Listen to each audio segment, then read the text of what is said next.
এখনো পর্যন্ত bulldozer manage করতে পারেনি, যার কারণে আমরা বাড়িটা ভাঙতে পারছি না। এই সাথে বুলডোজার কলা বাগানে আমি তো বুলডোজার পাঠাইছি রে ভাই।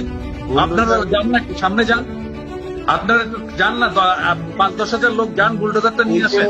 ওই যে মিরপুর রোডের ওইখানে দেখেন সেনাবাহিনী থাকলে এদেরকে বুলডোজারের উপর দিয়ে চলে আসবে। একটু আমি বলি, আমরা একটা বুলডোজার ম্যানেজ করেছিলাম, সেটা ঢাকা ইউনিভার্সিটি এই পাশ থেকে একটা ম্যানেজ করা হয়েছে, কিন্তু সেনাবাহিনী বুলডোজারটা আটকিয়ে দিয়েছে আর কি। সেনাবাহিনী আপনারা যান ওইখানে, আপনারা যান ওইখানে। কেন সেনাবাহিনী কে?